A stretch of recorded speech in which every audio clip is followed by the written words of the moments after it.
घेतलं पाहिजे की SIP म्हणजे सातत्य. खूप वेळा लोक ऐकतात की सातत्य म्हणजे काय, आणि सातत्य म्हणजे जी गोष्ट आपण दररोज नेहमी सेम पॅटर्ननी करतो त्याला आपण म्हणतो सातत्य.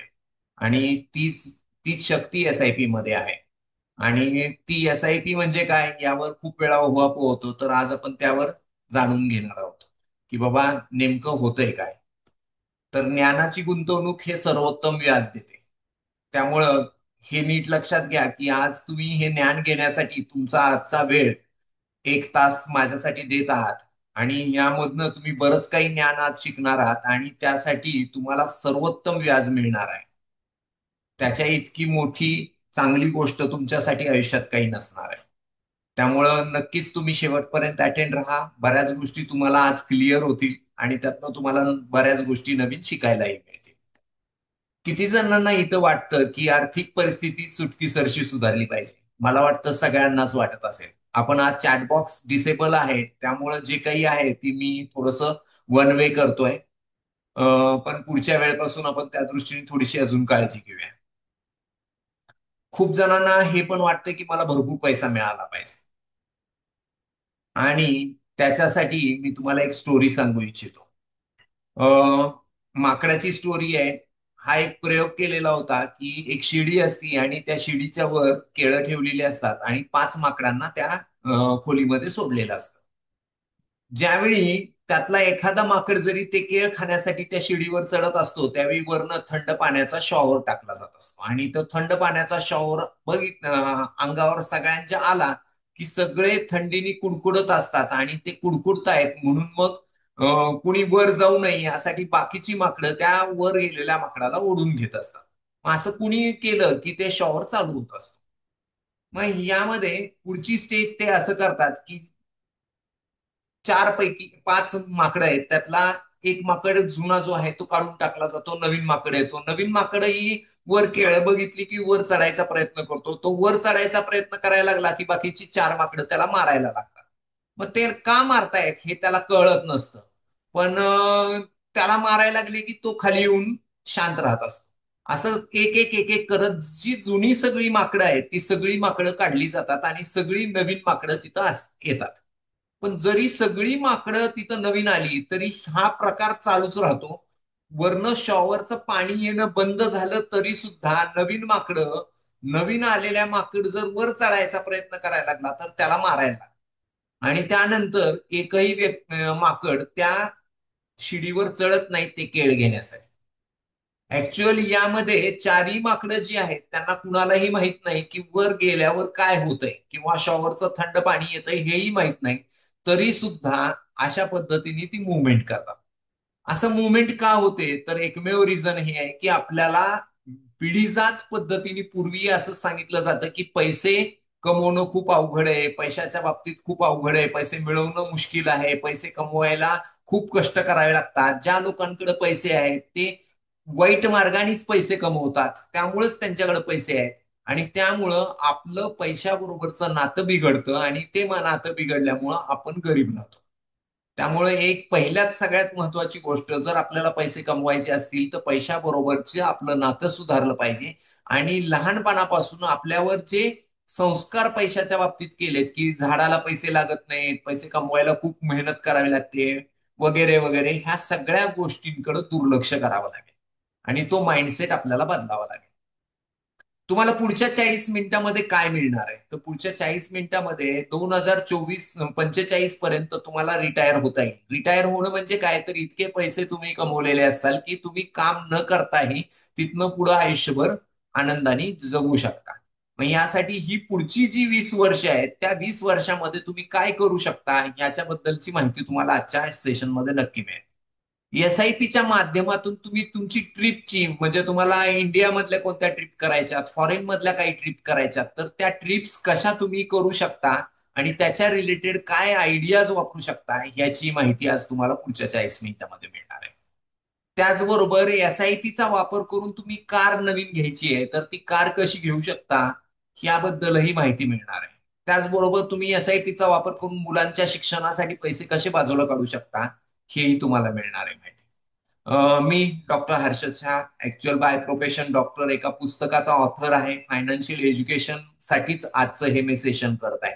आणि पैशाचं बरोबरचे तुमचे नाती कशी जपली पाहिजेत याच्यावर मी बऱ्याच वेळा वारंवार नवीन नवीन गोष्टी शिकवत असतो. आणि त्याच गोष्टींचा आज थोडासा मार्ग, की तुम्हाला वेगळं काहीतरी शिकायला मिळावं, या दृष्टीने आज आपण हे सेशन घेतलेलं आहे. ऍक्च्युअल रिटायरमेंट म्हणजे काय, तर रिटायरमेंट आणि प्री रिटायरमेंट मध्ये आपली सिच्युएशन काय असते. तर प्री रिटायरमेंट मध्ये आपला ऍक्टिव्ह इन्कम 90% असतो आणि पॅसिव्ह इन्कम हा फक्त 10% असतो. ऍक्टिव्ह इन्कम आणि पॅसिव्ह इन्कम म्हणजे काय, तर ऍक्टिव्ह इन्कम मध्ये आपल्याकडं जे काही आपण काम करतोय त्याच्या अगेन्स्ट मिळणारे पैसे, त्याला आपण म्हणतो ऍक्टिव्ह इन्कम. आणि पॅसिव्ह इन्कम याला म्हटलं जातं की ज्यासाठी मी काहीही काम नाही केलं तरीही आपल्याला पैसे येत राहत आहेत, म्हणजे मी पैशालाच कामाला लावले. उदाहरणार्थ, तुम्हाला जे काही मिळणारे पॅसिव्ह इन्कम मध्ये, उदाहरण घ्यायचं म्हटलं तर तुम्ही काही शेअर्स मध्ये इन्व्हेस्ट केलेत, तुम्ही काही रिअल इस्टेट मध्ये इन्व्हेस्ट केलेत, तुम्ही काही गोल्ड मध्ये इन्व्हेस्ट केलेत, तुम्ही काही एफडी मध्ये इन्व्हेस्ट केलेत, किंवा तुम्ही काही अशा गोष्टींमध्ये भाड्यामध्ये, म्हणजे प्रॉपर्टी घेतली आहे ती भाड्याने दिली आहे, यात इन्व्हेस्ट केले, तर त्यातनं जे पॅसिव्ह इन्कम येतो, त्यातनं जो पैसा येतो, त्यातनं जे उत्पन्न येतं, त्याला आपण म्हणतो पॅसिव्ह इन्कम. तर रिटायरमेंटच्या अगोदर आपला पॅसिव्ह इन्कम हा फार थोडा असतो, पण रिटायरमेंट नंतर आपला पॅसिव्ह इन्कम 90% असला पाहिजे. आणि ऍक्टिव्ह इन्कम हा आपला वेळ जाण्यासाठी आपण काम करतोय त्यापुरताच फक्त 10% असला पाहिजे. म्हणजे मला थोडासा वेळ जावा, 60 वयानंतर, 50 वयानंतर, 45 वयानंतर, जेव्हा मी रिटायर होतोय त्यानंतर, तर त्यासाठी आपण पॅसिव्ह इन्कम आपला 90% असला पाहिजे आणि ऍक्टिव्ह इन्कम फक्त 10%च्या आसपास असला पाहिजे. मग याच्यामध्ये सगळ्यात मोठा हर्डल कोणता आहे, तर त्याच्यामधला सगळ्यात मोठा हर्डल आहे तो म्हणजे इन्फ्लेशन, महागाई. आणि महागाईच्या बाबतीत जर उदाहरण घ्यायचं म्हटलं तर तुम्ही हे बघा की पूर्वी 140 ग्रॅम 10 रुपयात पार्लेजी मिळत होतं, आणि आता 10 रुपयामध्ये फक्त 100 ग्रॅम पार्लेजी मिळते. तीच गोष्ट तुमची मॅगीच्या बाबतीत, त्या काळात 95 ग्रॅम मिळत होतं 10 रुपयात मॅगी, आता मॅगी 70 ग्रॅम मिळते. यालाच आपण म्हणतो इन्फ्लेशन. आणि हे इन्फ्लेशन वाढत जातंय, हेच सगळ्यात मोठं तुमच्या गुंतवणुकीतला हर्डल आहे. मग ह्याच्यासाठी आपल्याला काय केलं पाहिजे, तर इन्फ्लेशनला जर बीट करायचं असेल तर आपल्या सेव्हिंगच्या पुढे इन्व्हेस्टमेंटकडे जायला पाहिजे. जर सेव्हिंग केलं तर तुमचं इन्फ्लेशन वाढणार नाही. तर पैसे वाचवणे म्हणजे काय, तर 100 रुपये मी कपाटामध्ये ठेवले तर 100चे 100च होणार, याला आपण म्हणतो पैसे वाचवणं. म्हणजे जे तुम्हाला सॅलरीतनं आलेले पैसे आहेत ते तुम्ही फक्त जर कपाटामध्ये ठेवले तर 100चे 100च राहणार. पैसे वाढवणं म्हणजे काय, तर तुम्ही ते फिक्स डिपॉझिट करणं किंवा एलआयसी मध्ये टाकणं, फक्त ते इन्फ्लेशनला बीट करत नाही. कारण फिक्स डिपॉझिट किंवा एलआयसी मधनं तुम्हाला 6%च्या आसपास जर रिटर्न मिळाले तर 100चे 106 रुपये होणार. आणि पैसे बनवणं म्हणजे काय, म्हणजेच इन्व्हेस्टमेंट. तर त्याला या पद्धतीने काम केलं जातं, जे गोल्डमध्ये, रिअल इस्टेटमध्ये किंवा शेअर्स किंवा इक्विटी म्युच्युअल फंडामध्ये जे तुम्ही पैसे टाकतात त्याला पैसे बनवणं म्हणलं जातं. असं का म्हणलं जातं, तर तुम्ही 100 रुपये टाकले तर सोन्याचे 100 मध्ये 108 रुपये तयार होतात. तीच गोष्ट रिअल इस्टेटमध्ये तुम्ही टाकले तर 100चे 102 पासून 110 रुपयापर्यंत तयार होतात. तेच तुम्ही इक्विटी म्युच्युअल फंडामध्ये टाकले तर तुमचे 100चे ते 106 पासून 112 रुपयापर्यंत तयार होऊ शकतात. यालाच आपण म्हणतो पैसे बनवणं. आणि यासाठी आता नेहमीच हा प्रॉब्लेम येतो की आता युद्ध पेटलंय, युद्ध झालं की मार्केट खालीवर खूप होतंय. म्हणजे मागच्या आपण 4-5 महिन्यापासून बघतोय की सेन्सेक्स हा 78 हजारापासून 82 हजारापर्यंत जातोय, परत 82 हजारापासून 78 हजारावर येतोय, परत 82 हजारापर्यंत जातोय. हे जे काही खालीवर होतंय ते म्हणजे शेअर मार्केट मधले असणारे चढ उतार आहे. आणि त्यामुळं मला नेहमी वाटतं की मी एसआयपी करावी, तर ती कधी करावी. एसआयपी म्हणजे काय हेही आपल्याला लक्षात येईल, पण त्याबरोबर मला नेहमी वाटतं की मार्केटमध्ये खूप रिस्क आहे, आणि मग माझा राईट टाइम शेअर मार्केटमध्ये इन्व्हेस्टमेंट करण्याचा कोणता आहे, हे जर मला शोधायचं असेल तर काय करायला पाहिजे. तर त्याच्यासाठी सगळ्यात चांगलं सोल्युशन जे आहे, तर ते सोल्युशन आहे systematic investment plan. Systematic investment plan म्हणजे काय, तर सिस्टमॅटिक इन्व्हेस्टमेंट प्लॅन म्हणजे तुमच्या बँकेमध्ये जे पैसे आहेत त्यातली फिक्स अमाऊंट फिक्स इंटरव्हलनी म्युच्युअल फंडाच्या कुठल्या तरी स्कीम मध्ये जात राहणे, याला आपण म्हणतो एसआयपी. मग याच्यामध्ये असं तुम्ही म्हणू शकता की मला 7 तारखेला पगार झालाय, 8 तारखेला पगारातले 10,000 रुपये किंवा 5,000 रुपये मी दर महिन्याला ऑटोमॅटिकली माझ्या अकाउंटमधनं म्युच्युअल फंडाच्या अकाउंटमध्ये टाकणं, याला म्हणलं जातं सिस्टमॅटिक इन्व्हेस्टमेंट प्लॅन. ते फिक्स इंटरव्हल आहे की दर महिन्याच्या या तारखेला ऑटोमॅटिक ते पैसे जाणारच. फिक्स अमाऊंट आणि फिक्स इंटरव्हल, याला आपण म्हणतो एसआयपी. मग एसआयपीचे फायदे काय आहेत? तर एसआयपीचा फायदा हा आहे की दीर्घकालीन एसआयपी मध्ये थोड्या रकमेने सुरुवात करून आपण जास्त पैसे इन्व्हेस्ट करून, थोडे पैसे इन्व्हेस्ट करून जास्त इन्कम मिळवू शकतो. मग हे दीर्घकालीन इक्विटी गुंतवणुकीचे फायदे प्रदीर्घ काळासाठी मिळवलेले पैसे आहेत. मग यामध्ये मुवमेंट काय केली जाते, तर यामध्ये पद्धतशीरपणे मंथली काही रक्कम टाकली जाते आणि त्याच्यामधला धोका दूर करून सरासरी रुपयाची ऍव्हरेजिंग केली जाते. मग ती ऍव्हरेजिंग कशी केली जाते, तर कमी किमतीलाही काही युनिट्स खरेदी केले जातात आणि जास्त किमतीलाही युनिट्स खरेदी केले जातात. ऑटोमॅटिकली ते खालीवर कितीही शेअर मार्केट झालं तरी कमी आणि जास्त किमतीची खरेदी होत राहते आणि त्यामुळं मार्केटचा जो शेअर मार्केट मधला जे चढ उतार आहे त्या अस्थिरतेचा तोटा आपला कमी होतो.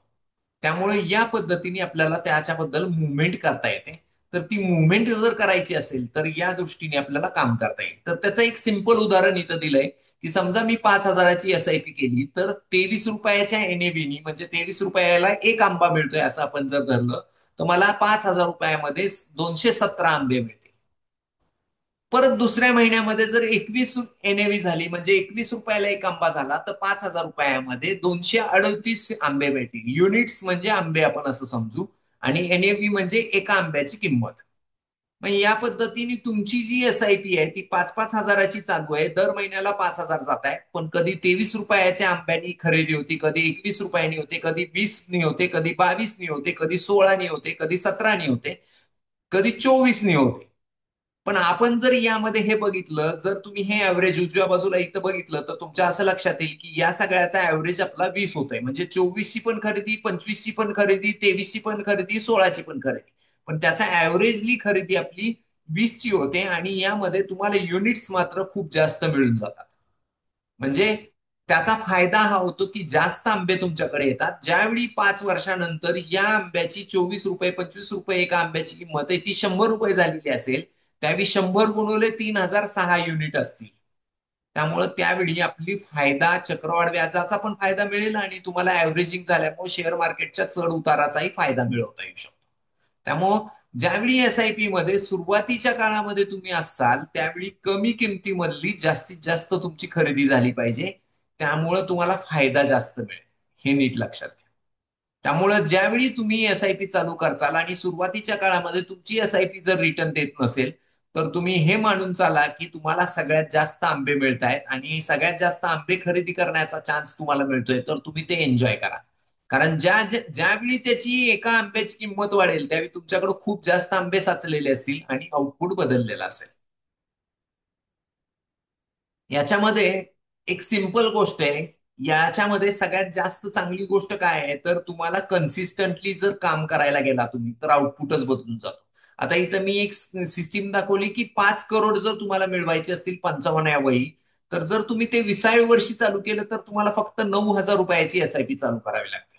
म्हणजे तुम्ही दर महिना 9,000 रुपये जरी भरले तर 5 करोड रुपये तुम्ही 55 वयापर्यंत कमवू शकता.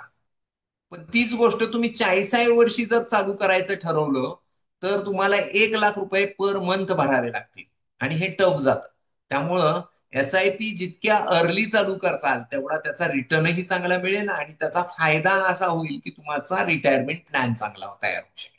त्याचंच हे इथं एक्झाम्पल दिलंय मी तुम्हाला अजून डिटेलमध्ये, की एका व्यक्तीला जर 1 करोड मिळवायचे असतील तर त्यांनी 5,000 रुपये दर महिना चालू केले, तर 26 वर्षामध्ये त्याचे 1 करोड रुपये तयार होते. पण हेही गंमत लक्षात घ्या, दुसरे 2 करोड तयार व्हायला फक्त 6च वर्ष लागतील. म्हणजे 26 वर्षाऐवजी 32 वर्ष लागणार. हे नीट लक्षात घ्या. त्यामुळं हे तुम्ही डोक्यात घेणं गरजेचं आहे की ज्यावेळी आपण लॉंग टर्म साठी प्रयत्न करतो त्यावेळी पुढची रकमा वेगात वाढत जातात. म्हणजे 5 करोड तयार व्हायला 32 वर्षाऐवजी फक्त 40 वर्ष लागत आहेत. पहिले 1 करोड तयार व्हायला 26 वर्ष लागलेत, पण पुढचा दुसरा करोड तयार व्हायला फक्त 6 वर्ष लागली. त्याच्या पुढचा 5 करोड तयार व्हायला फक्त 8 वर्ष लागली. त्यामुळं जितक्या लवकर तुम्ही एसआयपी चालू करचाल तेवढा तुम्हाला फायदा व्हायला लागेल, हे नीट लक्षात घ्या.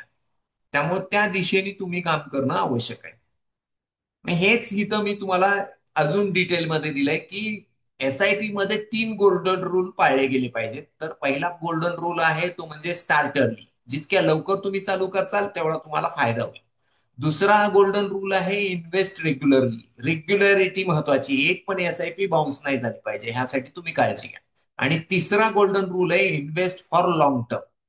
त्याचंच इथं एक्झाम्पल दिलंय की 25 वयाला एका मुलाने 10,000 रुपये एसआयपी चालू केली, तर त्याला 60 वयापर्यंत 5,51,00,000 जमा होतात.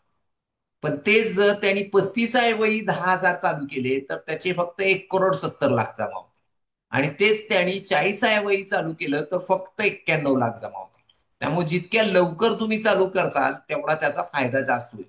भरलेली रक्कम खूप कमी असेल पण मिळणारी रक्कम खूप जास्त मिळू शकते. यासाठी जितक्या अर्ली आपल्याला एसआयपी चालू करता येईल तेवढा जास्त फायदा आहे, हे नीट लक्षात घ्या. बेस्ट डेट कोणती एसआयपी साठी? हाही खूप वेळा मला विचारलेला प्रश्न आहे की 1 तारखेला एसआयपी करू, 2 तारखेला एसआयपी करू, 3 तारखेला, 1 ते 30 तारखेपर्यंत कोणत्या दिवशी तयार एसआयपी करू? तर मी नेहमी हे सांगतो की ज्या दिवशी तुमचा सॅलरी पडेल त्या सॅलरीच्या दुसऱ्या दिवशीची एसआयपी डेट तुम्ही देऊन टाका. जर तुमची 5 तारखेला सॅलरी पडली तर 6 तारखेची एसआयपीची डेट द्या. तुमची 6 तारखेची सॅलरीची डेट पडली तर 7 तारखेची देऊन टाका. रिझन काय की आपल्याकडे खात्यामध्ये पैसे आले की आपण खर्च करून टाकतो, आणि रुटीनली नेहमी पद्धत अशी वापरली जाते की पैसे आले, आलेल्या पैशातले खर्च केले आणि मग शिल्लक राहिल्यातले इन्व्हेस्ट केले. तर ऍक्च्युअली यामुळे काय होतं की कधीच शिल्लक राहत नाहीत पैसे. त्यापेक्षा बेटर ऑप्शन हा असतो की पैसे आले, इन्व्हेस्ट केले आणि मग शिल्लक राहिलेले पैसे खर्च केले. जर तुम्हाला रेंट येत असेल 5 तारखेला तर तुम्ही 6 तारखेची एसआयपी करा. जे बिझनेसमन आहेत त्यांना माहिती आहे की कोणत्या तरी वारी किंवा कोणत्या तरी दिवशी, ज्या दिवशी त्यांच्याकडे सगळ्यात जास्त पैसे असतात त्याच्या दुसऱ्या दिवशीची त्यांनी एसआयपी करावी. हा सगळ्यात चांगला उपाय आहे. आणि असं का मी म्हणतोय, तर हा एक व्हाईट ओकनी मध्ये एक रिसर्च केला होता की खरंच कोणत्या तारखेची एसआयपी सगळ्यात जास्त रिटर्न देते. यासाठी 20 वर्षाचा त्यांनी डाटा ट्रायल केला आणि 20-30 वर्षामध्ये त्यांच्या असं लक्षात आलं की या 26 वर्षाचा हा डाटा आहे ऍक्च्युअल 96 सालापासून 2023 पर्यंतचा. तर 1 तारखेला ज्यांनी एसआयपी केली त्यालाही 15,77% रिटर्न मिळालेत. 15 तारखेला केली त्यालाही 15,74% मिळालेत. 28 तारखेला केली तरी त्यालाही तेवढेच रिटर्न मिळालेले आहेत. तर याचा अर्थ हा आहे की तुम्ही काहीही करा, कोणत्याही वेळी करा, तुम्हाला रिटर्न्स हे सेम मिळणार आहेत. त्यामुळं तुम्ही 1 तारीख घ्या, नाहीतर 2 तारीख घ्या, 10 तारीख घ्या, नाहीतर कोणती घ्या, सगळ्यात बेस्ट ऑप्शन हा असतो की तुम्हाला ज्यावेळी सॅलरी मिळतीये त्या सॅलरीच्या दुसऱ्या दिवशीची तारीख देऊन टाका. हा सगळ्यात चांगला ऑप्शन आहे एसआयपी साठी. आता एसआयपीचा फायदा तुम्हाला रिटायरमेंटसाठी कसा घेता येऊ शकतो, तर त्याचा एक एक्झाम्पल आहे की तुमचा जर आत्ताचा खर्च 25,000 आहे, तर मगाशी आपण बघितलं त्याप्रमाणे इन्फ्लेशन जर 5% धरलं तर 20 वर्षामध्ये जो 25,000 तुमचा खर्च आहे आता दर महिन्याचा तो 66,000 होणार आहे. आणि जर तो इन्फ्लेशन प्रमाणे 66,000 होणार असेल तर तुम्हाला रिटायरमेंट नंतर 60 वयानंतर 1,34,00,000 रुपये लागू शकतात, फक्त तुम्हाला ते खर्च करण्यासाठी. तुमचा जो 25,000चा खर्च आहे तो खर्च भागवण्यासाठी 1,34,00,000 लागू शकतात. आणि जर 1,34,00,000 पाहिजे असतील तर तुम्हाला 14,552 रुपयाची दर महिन्याची एसआयपी करायला पाहिजे. मग या पद्धतीने तुम्हाला ते प्लॅन करता आलं पाहिजे. याच्यावर हे एक ठोकताळा मी दिलाय. पण जर तुम्हाला याच्यामध्ये इन डिटेल माहिती हवी असेल तर तुम्ही कधीही आमच्याकडे ऑफिसला भेट देऊ शकता किंवा आम्हाला व्हॉट्सअपवर कम्युनिकेट करू शकता. तुम्ही तुमचा खर्चाचा आकडा जर सांगितला तर तुम्हाला भविष्यामध्ये रिटायरमेंटला किती रकमेची गरज आहे, त्यावेळी इन्फ्लेशन प्रमाणे खर्चाची रक्कम किती होणार आहे, त्याच्यासाठी आतापासून किती एसआयपीची गरज आहे, हे सगळं शेड्यूल आम्ही फ्री ऑफ कॉस्ट आमच्या सगळ्या लोकांसाठी देतो. कारण आमचं एकच एम आहे की 1,00,000 लोकांना फायनान्शियल लिटरेट करणं आणि त्यांना करोडपती बनवणं रिटायरमेंटच्या वेळी, की ज्यामुळं त्यांना पुन्हा पुढे हात पसरावे लागू नये. त्यामुळं तुम्ही बिनधास्त आम्हाला कम्युनिकेट करू शकता. तुम्ही तुमचा खर्चाचा आकडा जर एक्झॅक्ट दिला तर आम्ही तुम्हाला इन डिटेल त्याचं ट्रॅक रेकॉर्ड करून देऊ शकतो. जसं रिटायरमेंट आहे तसंच आपण एसआयपीचा वापर एज्युकेशनसाठी मुलांच्या करू शकतो. ज्या मुलांना आज एज्युकेशनला 20 लाख रुपये लागणार आहेत ते 15 वर्षानंतर 41 लाख लागणार आहे. आणि त्यावेळी अचानक 41 लाख आणणं अवघड आहे. तर त्याची तरतूद मात्र आपण आत्तापासून जर 5,000 4,520 रुपये चालू केली तर त्यावेळी 41 लाख रुपये जमा होतील, ते त्याच्या एज्युकेशनला उपयोगी पडू शकतात. त्यामुळे या दृष्टीनेही आपण एसआयपीचा वापर करू शकतो. त्याचबरोबर एसआयपीचा वापर आपण मुलीच्या लग्नासाठी मुलाच्या लग्नासाठी पण करू शकतो. जर तुम्हाला आता तुम्ही बघितलं तर कुठल्याही एखाद्या चांगल्या कार्यालयामध्ये आणि तिथल्या ठिकाणच्या फूडमध्ये वगैरे या बाबतीत जर बघितलं तर 20 लाखाच्या आसपास जर खर्च होत असेल तुमचा, तर तो 20 लाखाचा खर्च 53 लाख होणार आहे. किंवा एखाद्याला वाटत असेल की माझ्या मुलीच्या लग्नाला 10 लाख खर्च होणार आहे, तर तो इन्फ्लेशन प्रमाणे साधारण 25 लाखाच्या आसपास जाईल. त्यामुळं याचीही तरतूद तुम्ही एसआयपीच्या माध्यमातून करू शकता. 5,770 रुपये तुम्ही दर महिना त्या मुलीच्या नावाने बाजूला काढायला चालू करा, त्या मुलाच्या नावाने बाजूला काढायला चालू करा आणि त्याच्या अगेन्स्ट 53 लाख जमा होतील. आणि 53 लाख जमा झाले तर त्याच्या अगेन्स्ट तुम्ही पेन्शन म्हणून त्याचा उपयोग तिच्या लग्नासाठी त्याच्या लग्नासाठी करू शकता. या पद्धतीने तुम्हाला आयडिया पण वापरता येऊ शकते. त्यामुळं हाही विचार तुम्ही करू शकता. ही सेम गोष्ट तुम्हाला कारच्या बाबतीत पण करता येईल. जर तुम्हाला कार घ्यायची आहे तर तुम्ही कारसाठीही पुढच्या 5 वर्षांनी जर समजा तुम्हाला 20 लाखाची कार घ्यायची आहे तर 20 लाखाच्या कारसाठी तुम्ही 5 वर्षांनी कार घ्यायची आहे तर आतापासूनच 2,500 रुपये दर महिना बाजूला काढायला चालू करा. 5 वर्षामध्ये 10 वर्षामध्ये त्याची रक्कम जमा होईल, ते डाऊन पेमेंट म्हणून वापरता येईल. आणि त्याच्या अगेन्स्ट तुम्ही कार घेऊ शकचाल किंवा डायरेक्ट पण कार घेऊ शकचाल, अमाऊंट थोडीशी वाढवावी लागेल. यामध्ये एक अजून आयडिया वापरता येऊ शकते की ईएमआय तर प्रत्येक जण घेतोय. ईएमआय केला पाहिजे का घर घेताना? तर नक्की केलं पाहिजे. कारण ईएमआय मुळे फायदा हा होतो की तुम्हाला बँकेचे पैसे खूप कमी व्याजदरामध्ये म्हणजे 8.5%मध्येच मिळतात. पण इकडे एसआयपी मध्ये तुम्हाला ऑन अन एव्हरेज 12% तरी मिळतात. म्हणजे ऑटोमॅटिकली काय झालं की 3-3.5% बँकेच्या पैशावर तुम्ही व्याज कमवू शकता. आणि ईएमआय तुम्हाला भरताना तुम्हाला इन्कम व्याजमुक्त होम लोन पण वापरता येऊ शकतं. त्याच्या बाबतीतही आपण आयडिया वापरू शकतो. जर तुमचं एखादं होम लोन असेल तर तुम्ही आम्हाला नक्की भेट द्या. आम्ही तुम्हाला यामध्ये गाईड करू शकतो की यातनं तुम्ही पैसे कसे कमवू शकता. इव्हन इफ असं पण करता येऊ शकतं की बाबा तुम्हाला तुमचा ईएमआयचा हप्ता 1 रुपयाचा वाढवायचा नाही, ओके. पण तरीही तुम्हाला तुमचं जे व्याज आहे ते व्याज मुक्त लोन घ्यायचं असेल तर त्याच्यासाठीही आम्ही आयडिया वापरू शकतो. त्या बाबतीत आपण चर्चा करून इन डिटेल कॅल्क्युलेशन्स तयार करू शकतो. यामध्ये तुम्हाला अशा पद्धतीने वापरता येऊ शकतं की तुमचा जो ईएमआय आहे तो ईएमआय कमी करून राहिलेल्या रकमेची एसआयपी करून तुम्हाला त्यातनं एक्स्ट्रा इन्कम जनरेट करता येऊ शकतो.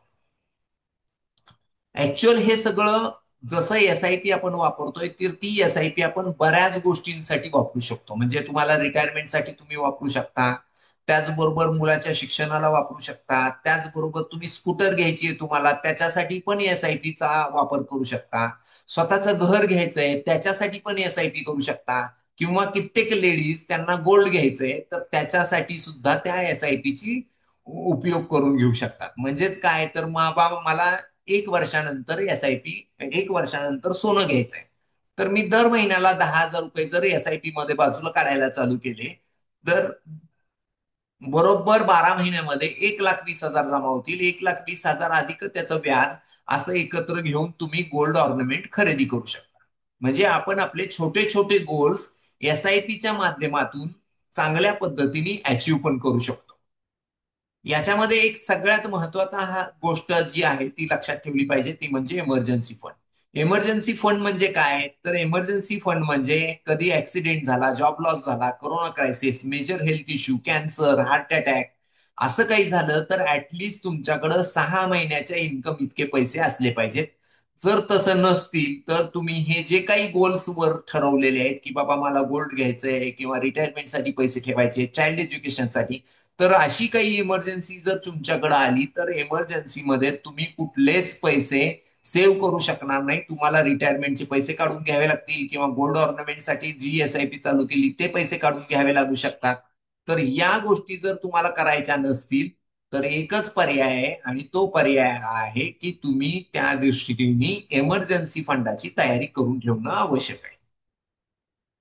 यामध्ये एसआयपी ला खूप मोठी रक्कम लागते का, असं खूप जणांना भीती वाटत असेल. अरे माझ्याकडे एवढे उत्पन्न नाही, मी एवढे पैसे कमवत नाही, मग एवढ्या रक्कम कसं शक्य आहे, मी कसे पैसे कमवू शकतो. तर त्याच्यासाठी एक सिंपल उदाहरण देतो मी, की कित्येक लोक बिस्किट किंवा कुरकुरे खूप खरेदी करतात. म्हणजे अक्षरशः मुलगा हट्ट करायला लागला तरी त्याला बिस्किटासाठी किंवा कुरकुऱ्यासाठी 10-20 रुपये दिले जातात. आणि खरं तर याची आवश्यकता नाही. खरं तर हे अनहेल्दी फूड आहे आणि तरी अनहेल्दी फूड असूनही मी त्याच्यासाठी पैसे देत राहतोय त्यांना. जर मी त्या मुलांना ते अनहेल्दी फूडसाठी पैसे न देता ते बाजूला काढले आणि ते सेव्ह केले आणि त्यांचं खाणं पिणं जे घरातलं अन्न आहे त्यातनं जर त्यांची भूक भागवली, तर या पैशामध्ये इथं एक सिंपल उदाहरण दिलंय. जर दिवसाला मी 10 रुपये जरी सेव्ह केले तर माझ्या 20व्या वर्षापासून जर मी दररोज 10 रुपये सेव्ह करायला लागलो तर महिन्याला 300 रुपये सेव्ह होतील आणि त्याच्या अगेन्स्ट मला 10,500 रुपयाची पेन्शन चालू होऊ शकते तिथनं पुढे 110 वर्षापर्यंत. तीच गोष्ट मी 50 रुपये जर दिवसाला खर्च करत असेल कोणत्या ना कोणत्या गोष्टीसाठी, गुटख्यासाठी, तंबाखूसाठी किंवा अजून कोणत्या गोष्टीसाठी किंवा मुलांना कुरकुरे बिस्किट ह्या गोष्टींसाठी, ब्रेडसाठी, की ज्याच्यातनं मुलांना किंवा तुमच्या शरीराला कुठलीही एनर्जी मिळणार नाही, तर ते जर 50 रुपये असतील तर महिन्याचे 1,500 रुपये होतात. 1,500 रुपयाप्रमाणे जर आपण कॅल्क्युलेशन केलं, 20व्या वर्षापासून जर चालू केलं तर 52,500 रुपये दर महिना तिथनं 110 वर्षापर्यंत तुम्हाला पेन्शन मिळू शकते. मग त्यामुळं या दिशेनेही तुम्ही प्रयत्न करू शकता. तर तुम्हाला जर या पद्धतीने काही आयडिया वापरायची असेल तर तुम्ही हे नक्की वापरू शकता. यासाठी खूप मोठ्या रकमेची आवश्यकता नाही. तुम्ही 10 रुपये पर डे प्रमाणे पण तुमची 10,500 रुपयाची पेन्शन तयार करू शकता आणि ती तुम्हाला लाईफ लॉंग मिळू शकते. म्हणजे जवळजवळ 110 वर्षापर्यंत तुम्ही नसाल तर तुमच्या बायकोलाही तेवढीच मिळेल. सरकारी नोकरीमध्ये आपल्याला बायकोला निम्मी पेन्शन होते, मुलांना तर पेन्शन मिळत नाही. पण इथं तुमच्या वयाच्या 110 पर्यंत कॅल्क्युलेशन केलंय, त्यामुळे तुम्ही राहिला तर तुम्हाला तुमच्या नंतर तुमच्या बायकोला आणि बायको नंतर तुमच्या मुलालाही ही पेन्शन कंटिन्यू करता येऊ शकते. जसं हे गरीब व्यक्तींसाठी करता येऊ शकतं तसंच तुम्ही एखाद्या श्रीमंत व्यक्तीसाठी पण करू शकता. तर श्रीमंत व्यक्तीसाठी तो काय करतोय तर तो मॉलमध्ये जातोय आणि मॉलमध्ये जाऊन हे पैसे खर्च करतोय. पिझ्झाला खर्च करतोय, त्याच्यानंतर मूव्ही बघायला खर्च करतोय. तर हे जे काही तो पैसे खर्च करतोय तो खर्च करणारा पैसा साधारण ऑन एन एव्हरेज 2 ते 3 हजार रुपये पर वीक असतो किंवा बऱ्याच वेळा महिन्याभरात ना एखादा वेळ असतो. तर या अँगलने आपण बघितलं तर महिन्याचे 3 हजार रुपये जर त्याचे हे मॉलला जाणं, मूव्हीला जाणं हे जर वाचलं, पिझ्झा खाणं वाचलं, तर त्याला 1,05,000 रुपयाची पेन्शन दर महिना चालू होऊ शकते जर त्यांनी 3 हजार रुपये दर महिना बाजूला काढले तर. आणि हे 110 वर्षापर्यंत मिळू शकते. तीच गोष्ट त्यांनी जर 500 रुपये दर महिना काढले तर महिन्याला 15,000 होतात. 15,000प्रमाणे जर बघितलं तर 5,25,000 रुपये त्याला दर महिना पेन्शन मिळू शकते.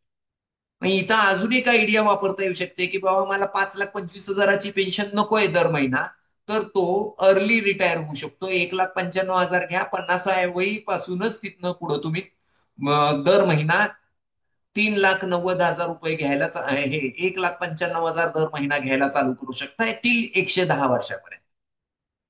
तेच जर पर डे मी 1,000 रुपये बाजूला काढायला चालू केले तर मला 10,50,000 रुपये दर महिना पेन्शन मिळू शकते.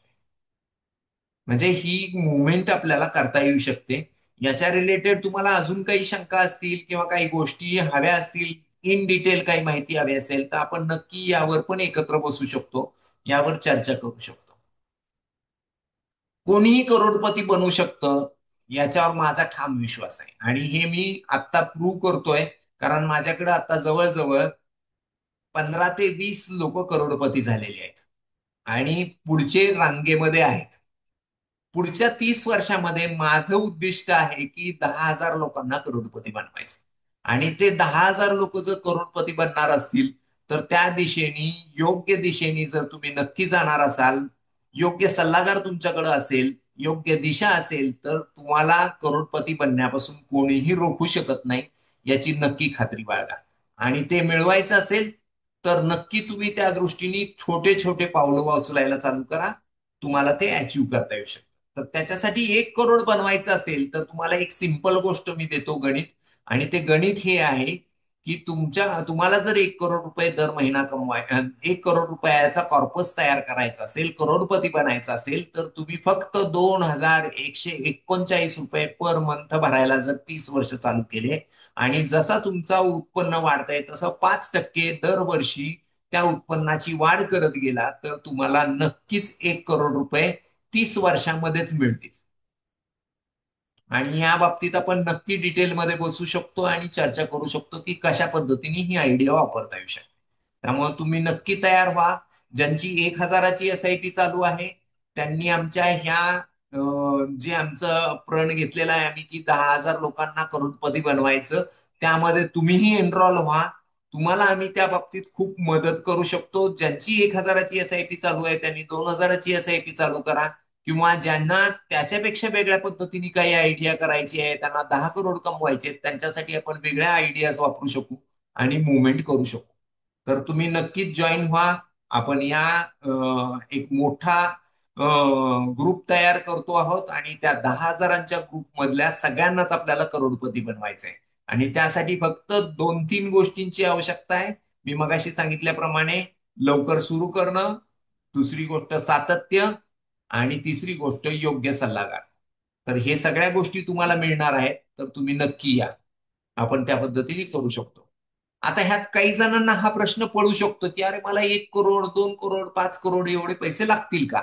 तर त्याचं हे एक एक्झाम्पल आहे, ज्याचा आत्ताचा दर महिन्याचा 10,000 रुपये खर्च आहे, ज्याचं आत्ताचं वय 30 आहे, ज्याला रिटायरमेंट 60व्या वर्षी हवी आहे, आणि 85 वर्ष तो जगणार आहे. महागाई दर 6% आहे. 12% त्याला त्याच्या गुंतवणुकीवर रिटर्न मिळणार आहे. त्याच्यासाठी 1,72,00,000 रुपये त्याला खर्चच लागणार आहे. 1,72,30,474 रुपये त्याला दर महिन्या टोटल रक्कम लागेल 60 वयाला, जी 60 पासून 85 पर्यंत पुरणार आहे. कारण महागाई दरानुसार जे 10,000 आत्ताचा खर्च आहे तो त्यावेळी झालेला असेल 1 लाख रुपये. त्यामुळे 1,72,00,000 हे लागणारी रक्कम आहे. त्यामुळे 30 वयाच्या एखाद्या व्यक्ती ज्याचा दर महिन्याचा 10,000 खर्च आहे त्यांनी 1,72,00,000ची तरतूद केली पाहिजे, आणि ती तरतूद करणं खूप सोपं आहे. त्यांनी दर महिना 5,000 रुपये, 5,593 रुपये जरी बाजूला काढायला चालू केले तरी तो हे पैसे नक्की अचीव्ह करू शकतो. या बाबतीत मला एक स्टोरी तुम्हाला सांगावीशी वाटतेय. आणि ती स्टोरी, माझ्याकडे पेशंट म्हणून एक लेडी आली होती, त्या लेडीची आहे. तर ती लेडी होती, तिला अस्थमाचा त्रास होता. तिला एकच मुलगी होती. आणि तिचा नवरा एक शेतकरी होता आणि तो एक्सपायर झाला. एक्सपायर झाल्यानंतर तिने प्रचंड कष्टाने तिच्या मुलीला मोठं केलं, आणि त्या मुलीला शिकवलं, तिचं लग्न लावून दिलं. आणि तिचं लग्न लावून दिल्यानंतर ज्यावेळी आमच्याकडे दुसरा आणि चौथा फ्रायडेला अस्थमाचा कॅम्प असतो, त्यावेळी तिला स्टॅटस ॲस्थमॅटिकस मध्ये होती. म्हणजे दमा इतका लागलेला होता की तिला चालता येत नव्हतं, बोलता येत नव्हतं. आणि मी तिला विचारलं की तू एकटी का आली, तर तिला तेही सांगता आलं नाही. मग ज्यावेळी नेब्युलायझेशन दिलं, मेडिसिन दिलं, आणि त्यानंतर तिच्याशी बोललो, तर ती म्हणली की मला एकुलती एक मुलगी, तिच्यासाठी मी आयुष्य वेचलं, पण आता माझ्या बरोबर यायला कोणीही तयार नाही आणि पैसेही द्यायला तयार नाही. सकाळपासून मी त्यांच्या मागे लागली आहे, तेव्हा कोणीही माझ्या बरोबर आलं नाही. मी 4 किलोमीटर गावापासून मेन रोडला चालत आले, त्यामुळं मला दम अजून जास्त लागला, आणि आता त्यामुळे मला काही कळत नव्हतं. म्हणजे ह्यातनं एकच गोष्ट मला लक्षात आली की म्हातारपणीची तरतूद आपण आपली स्वतःची स्वतः जर केलेली नसेल तर बऱ्याच अडचणी निर्माण होतात आणि गुंता निर्माण होतो. तर आपल्याला आपली तरतूद स्वतःची स्वतःच केली पाहिजे. प्रत्येक वेळी आपण मुलांवर आपल्या रिटायरमेंटसाठी किंवा मुलांवर आपण आपल्या भविष्यासाठी अवलंबून राहणं हे चुकीचं होऊ शकतं. आणि अशा कंडिशन मध्ये मी प्रचंड हेल्पलेस झालो, आणि त्यामुळे मला वाटलं की नाही, आपण आता हे जसं डॉक्टरकीचं काम करत होतो तसं आपल्याला लोकांना फायनान्शियल लिटरेट केलं पाहिजे. आणि ते फायनान्शियल लिटरेट करण्याचा कार्यक्रम म्हणून आज आपण हे सेशन घेतलेलं आहे. हे सेशन घेण्यामागचा माझा एकमेव उद्देश हा आहे की मला जास्तीत जास्त लोकांना फायनान्शियल लिटरेट करता यावं आणि त्यांना त्यांच्या भविष्याची तरतूद अशी करून ठेवता यावी की कुणापुढं त्यांना हात पसरायची वेळ येऊ नये. तुमच्या ह्या जो काही आर्थिक प्रवास आहे तर त्या प्रवासामध्ये आम्ही काय करू शकतो? तुमच्या ह्या आर्थिक प्रवासामध्ये तुम्ही आम्हाला का निवडावं? तर त्याला एकमेव रिझन हे आहे की आम्ही ट्रस्टफुल आहोत. आमचा पहिला जो कोर आहे आमच्या व्यवसायाचा की ट्रस्ट वर्दीनेस. जे काही आहे ते ट्रस्ट वर्दीनेसनीच काम करणार ह्यासाठी आम्ही, कारण ट्रस्ट नसेल तर कुठलीच गोष्ट होऊ शकणार नाही. दुसरी आमच्याकडचा जो कोर व्हॅल्यू आहे ती कोर व्हॅल्यू आहे नॉलेज. आमच्याकडे प्रचंड नॉलेज आहे. आम्ही कंटिन्यू नॉलेज अपडेट करत राहतोय.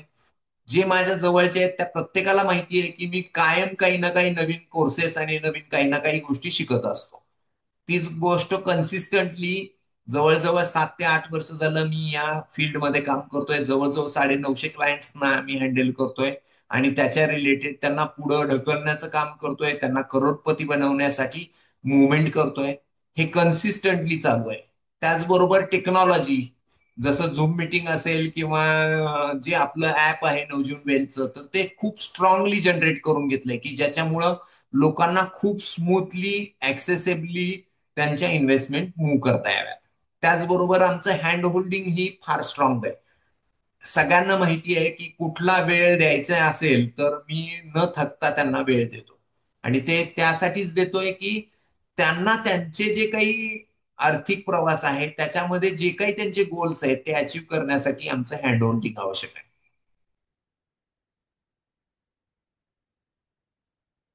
आपण बऱ्याच वेळा असं म्हणतो की हा माझी पण एसआयपी चालू आहे. काही जण म्हणतात माझी एसआयपी चालू आहे ग्रोवर, झिरोदावर किंवा अजून वेगवेगळ्या ऑनलाईन प्लॅटफॉर्मवर, किंवा मी गुगलवर सर्च करून माझी मीच करेल.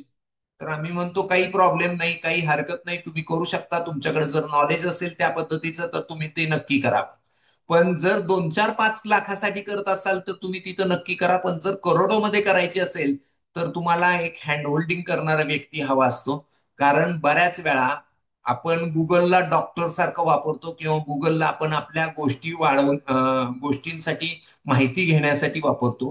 पण तुम्ही गुगलवर आज एक गंमत म्हणून सर्च मारा की तुम्ही गुगलवर सर्च केला की 2025चा बेस्ट परफॉर्मिंग म्युच्युअल फंड कोणता असं जर विचारलं तर तुम्हाला 10-20 ची लिस्ट येईल. पण जर तुम्ही 2045चा बेस्ट परफॉर्मिंग फंड विचारला तर तो सांगू शकणार नाही. कारण त्याचं कामच नाही ते. कारण त्याच्यामध्ये जी माहिती दिलेली आहे ती लोकांनी भरलेली आहे. त्याला ऑथेंटिसिटी आहे नाही याचा काही मुवमेंट नाहीये. त्याचाच एक अनुभव आणि एक एक्झाम्पल मी सांगू इच्छितो की उत्तर प्रदेश मधल्या एका मुलाने युट्यूबवर बघून त्याचं अपेंडिक्सचं ऑपरेशन केलं आणि ऑपरेशन केल्यानंतर 8 दिवसांनी त्याला पोट प्रचंड दुखायला लागलं आणि त्यानंतर त्याला जिल्ह्याच्या हॉस्पिटलमध्ये ऍडमिट करावं लागलं आणि मरता मरता तो वाचला. म्हणजेच ऍक्च्युअल काय आहे की गुगल हा डॉक्टर नाही, तसाच गुगल हा तुम्हाला इन्व्हेस्टमेंटचा ऍडवायझर नाहीये. तुम्ही गुगलवर सगळ्या माहिती नाही घेऊ शकत. मला वाटतंय की मी बऱ्यापैकी तुम्हाला ह्या सगळ्या गोष्टीची इन्फॉर्मेशन दिली. मी तुम्हाला सांगितलं होतं की 40 मिनिटात, अजून आपल्याकडं मोजून 3 मिनिटं आहेत. जी लोक खूप उशिरा जॉईन झाली आहेत त्यांना कळावं म्हणून मी रिकॅप घेतोय तुमचा आणि त्यानंतर आपण फीडबॅक घेऊ. गुगल हा 2045चा बेस्ट परफॉर्मिंग फंड सांगू शकत नाही. आम्ही काय करतोय तर नॉलेजेबल आहोत, ट्रस्टवर्दी आहोत, हँड होल्डिंग करतोय, टेक्नॉलॉजी कन्सिस्टन्सीली हे पाळतोय. ह्या लेडीची स्टोरी मी सांगितली. म्हातारपणी तुमच्याकडे तुमच्या पैशाची तरतूद असणं आवश्यक आहे याच्याबद्दलची मी माहिती तुम्हाला सांगितली. 1 करोड, तुम्हाला 1 करोड पेक्षा जास्त रक्कम का लागू शकते त्याच्याबद्दलचं हे कॅल्क्युलेशन मी तुम्हाला सांगितलं. त्याच्यानंतर प्रत्येक व्यक्ती करोडपती बनू शकतो यासाठी फक्त त्याला दर महिना 2149 रुपये टाकणं गरजेचं आहे. याच्यापेक्षा जास्त रकमेची आवश्यकता नाही. त्या दृष्टीने तो कॅल्क्युलेशन करू शकतो ह्याची माहिती दिली. याच्याबद्दल तुम्हाला काही अजून एक्स्ट्रा माहिती हवी असेल तर तुम्ही आमच्या ऑफिसला नक्की भेट देऊ शकता. ज्या लोकांना मॉलमध्ये जाऊन तिकीट्स काढणं, पिझ्झा खाणं, दर आठवड्याला आउटिंगला जाणं, हे जे करतात त्यांच्यासाठी ही एक सिस्टीम आहे की जे दर महिना 3,000 रुपये अशा गोष्टींसाठी खर्च करतात. त्यांनी जर 3,000 रुपयाची SIP केली तर त्यांना 1,05,000ची पेन्शन 60 वयापासून 110 वर्षापर्यंत मिळू शकते. तो काय, त्याच्या बायको आणि त्यांच्या मुलांना पण ती मिळू शकते. तीच गोष्ट जो व्यक्ती दररोज गुटखा खातोय, तंबाखू खातोय किंवा मुलांसाठी बिस्किट किंवा कुरकुरे देतोय, त्यांच्यासाठीची ही आयडिया आहे की 300 रुपये त्यांनी जर दर महिना वाचवले तरी त्यांना 10,500 रुपयाची पेन्शन चालू करता येऊ शकते. जर त्यांनी 600 रुपये वाचवले तर 21,000ची पेन्शन चालू करता येऊ शकते. त्याच्यानंतर ह्या रिकॅपमध्ये एमर्जन्सी फंडाची आवश्यकता काय आहे. ऍटलिस्ट 6 महिन्याचा एमर्जन्सी फंड तुम्ही तयार करून घेऊ शकता. SIPच्या माध्यमातून तुम्ही retirement, gold ornament, child education, scooter, स्वतःचं घर, एमर्जन्सी फंड, ह्या सगळ्याची तरतूद तुम्ही करू शकता. SIP आणि EMI याच्यामधली काय आयडिया वापरता येऊ शकते की ज्याच्यामुळे तुमचं होम लोनचा EMI चा आकडा न वाढवता पण तुम्ही एक्स्ट्रा इन्कम कसा जनरेट करू शकता, त्याबद्दल आपली चर्चा झाली. SIPतनं मॅरेजसाठी कशी आयडिया वापरता येईल, 5,000 रुपये टाकून 53 लाख रुपये कसे कमवता येतील हे सांगितलं. एज्युकेशनसाठी 4,500 रुपये टाकून 41 लाख रुपये कसे कमवता येतील हे सांगितलं. रिटायरमेंटसाठी 14,000 टाकून 1,34 लाख कसे जमा करता येतील ते सांगितलं. SIPची कोणती योग्य डेट आहे, तर सगळी कुठली डेट तुम्ही निवडा, 1 तारखेपासून 28 तारखेपर्यंत सगळ्या डेट्स आर गुड, हे मी तुम्हाला इथं सांगितलं. आयडियल SIPची डेट कोणती, तर तुम्हाला ज्या दिवशी सॅलरी मिळते त्याच्या दुसऱ्या दिवशीची डेट ही तुमची आयडियल SIPची डेट असावी. त्याच्यानंतर SIP मध्ये 3 गोल्डन रूल सांगितले: स्टार्ट अर्ली, इन्व्हेस्ट रेग्युलरली आणि इन्व्हेस्ट फॉर लॉंग टर्म. हे मी पुढचा मुद्दा सांगितला. त्याच्यानंतर ड्रीम टार्गेट अचीव्ह करताना कंपाऊंडचा बेनिफिट कसा मिळतो. 1 करोड आणि 2 करोड मध्ये फक्त 6 वर्ष लागतात, पण पहिला 1 करोड जमा करायला 26 वर्ष लागतात. हे मी तुम्हाला इथं सांगितलं.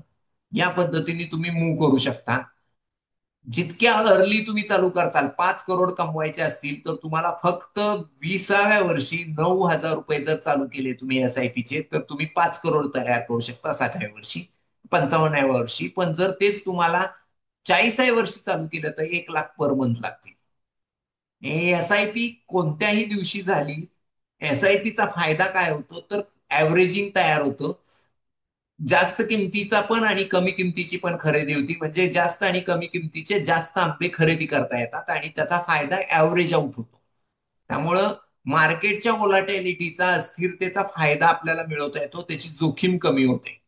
मग SIP म्हणजे एक्झॅक्ट काय, तर बँक अकाउंट मधनं म्युच्युअल फंडाच्या अकाउंटमध्ये फिक्स अमाऊंट फिक्स इंटरव्हलला जाणे म्हणजे सिस्टमॅटिक इन्व्हेस्टमेंट प्लॅन. याच्यामुळे फायदा काय होतो, तर शेअर मार्केटची रिस्क कमी होते. राईट टाइम इन्व्हेस्टमेंटचा शोधत बसायची गरज नाही पडत. पैसे वाचवणं, वाढवणं, बनवणं ह्यात काय फरक आहे. गोल्ड फक्त 108 रुपये वाढवून देतं, रिअल इस्टेट 102 ते 110 देतं, इक्विटी म्युच्युअल फंड मात्र 106 ते 112 मिळून देतं.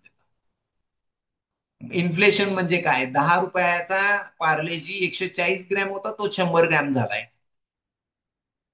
इन्कम आणि इन्व्हेस्टमेंट मधला प्री रिटायरमेंट ऍक्टिव्ह इन्कम किती पाहिजे, पॅसिव्ह इन्कम किती पाहिजे, आफ्टर रिटायरमेंट पॅसिव्ह इन्कम 90% पाहिजे, ऍक्टिव्ह इन्कम फक्त 10% पाहिजे. मी काय काम करतोय हे मी तुम्हाला सांगितलं की मी मनी रिलेशनशिप एक्सपर्ट म्हणून काम करतोय, फायनान्शियल एज्युकेशन देतोय. आजचा जो प्रोग्राम आहे तो फायनान्शियल एज्युकेशन साठीच आहे. मी एका पुस्तकाचा ऑथरही आहे. आज तुम्ही काय शिकला, तर 45 पर्यंत रिटायर कसं व्हायचं. आज तुम्ही हे शिकला की ट्रिपला जाण्याची तयारी कशी करू शकता. त्याचबरोबर SIPचा वापर करून तुम्ही कार कशी घेऊ शकता. त्याचबरोबर मुलांच्या एज्युकेशनचा कसा वापर करू शकता, मुलांच्या लग्नांच्या साठी कशी तयारी करू शकता, हे सगळं तुम्ही ऐकलं. माकडाची गोष्ट ऐकली. आपला माइंडसेट बदलणं गरजेचं आहे हे तुम्हाला कळलं. तुमची आर्थिक परिस्थिती सुधारण्यासाठी काय आयडिया वापरली पाहिजे. चुटकीसरशी काही मिळणार नाही मान्य आहे, पण त्या दृष्टीने ज्ञानात गुंतवणूक करा तर त्याचे आउटपुट चांगले मिळू शकतात. आणि ह्या पद्धतीने मी तुम्हाला आज बऱ्याच गोष्टी तुम्हाला सांगितल्यात. मला वाटतंय आजचा प्रोग्राम मी बऱ्यापैकी सगळा केलाय. तर कुणाला जर काही बोलायचं असेल, आता चॅट बॉक्सचं थोडीशी आज अडचण आहे, तर मी तुम्हाला अनम्यूट करतोय. तर ज्याला बोलायचं असेल त्यांनी अनम्यूट करून व्हिडिओ ऑन करून माझ्याशी बोलू शकतात. आजचं सेशन तुम्हाला कसं वाटलं हे तुम्ही मला नक्की सांगावं. व्हिडिओ ऑन केले तर थोडस मजा येईल. मी भिंतीसमोर बोलतोय का असं मला वाटू नये.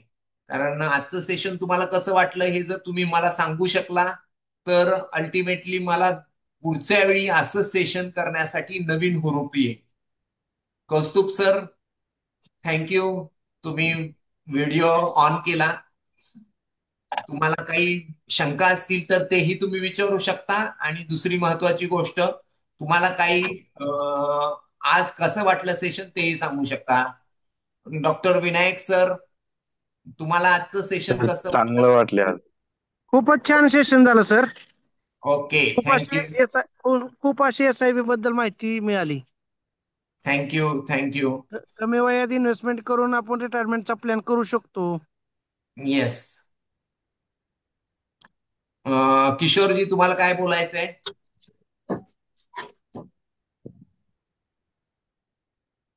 व्यवस्थित झाला कार्यक्रम. खूप छान मार्गदर्शन केलं आपण, त्याच्याबद्दल आपलं अभिनंदन. Yes, thank you sir. Kaustubh sir, तुम्हाला काय बोलायचंय? छान झालंय सर सेशन. ओके, कोणती गोष्ट तुम्हाला जास्त आवडली यातली?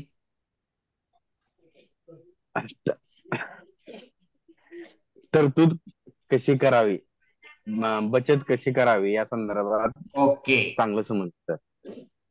Okay, thank you. प्राजक्ताताई, तुम्हाला काय बोलायचंय? तुम्ही हँड रेज केलाय, बोला. Hello sir. हा, बोला. मला थोडस जॉईन व्हायला थोडासा उशीर झाला, पण जे काय मी ऐकलं ते खूप उपयुक्त होतं. आणि माझा मुलगा आता सध्या डिप्लोमा क्लिअर झालाय, तर त्याची ओके. अशी इच्छा आहे की तुम्ही जो पॉकेट मनी मला द्याल त्यातनं मी SIP करू शकतो का? हो, येस, नक्कीच. 100% ओके. आपल्याला करता येऊ शकते. ओके सर, मग मी त्याची तुमची भेट घालून देईन, मग त्याला सगळे डिटेल्स तुम्ही सांगा. येस, नक्की. नक्की. Okay sir. Okay, thank you. Thank you. Thank you. Kadam sir, advocate Kadam sir, बोला. हॅलो काय वाटतं हॅलो तुम्हाला? Hello sir. हा, जरा बोला. उशीर झाला मला जॉईन व्हायला. हो, पण मी त्यासाठीच परत सगळ्यांना रिकॅप घेतलं का, तर काही जणांचं काही विसरलं असेल, काही राहिलं असेल, तर त्यांना थोडासा तरी अंदाज यावा की बाबा आजच्या सेशन मध्ये काय काय झालं. SIP बद्दल बरीचशी माहिती चांगली मिळाली. आता समक्ष येऊन भेटतो सर. अगदी नक्की सर. नक्की भेटू. Okay sir, okay. Yes. Okay. Ramdasi sir, काय बोलायचंय तुम्हाला? खूप छान. जेव्हा जेव्हा आता होतील कुर्डवाडीच्या लोकांची हे करताना मला खूप आनंद झाला. आणि याच्या पुढे मला कधी असेल त्यावेळी सांगत जा, मी प्रत्येक ह्याला सर अटेंड होईल. नक्की. नक्की, थँक्यू आणि सर. नॉलेज मध्ये माझ्याची भर पडली, तर मी मी पण थोडस मीटिंग मध्ये होतो, मलाही उशीर झाला. पण मी येस. लिंक वर जाऊन परत एकदा सगळं ते ऐकण्याचा प्रयत्न करेन सर. आणि नक्की. थँक्यू व्हेरी नक्की. मच, मला तुम्ही तुमच्या ग्रुपमध्ये ऍड करून घेतल्याबद्दल yes, sir. Thank you. Thank you sir. Thank you thank you. Very much sir. Yes, thank you. Okay.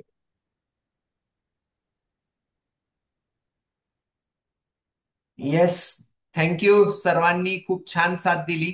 मला वाटतंय आपण सेशन थांबवूया.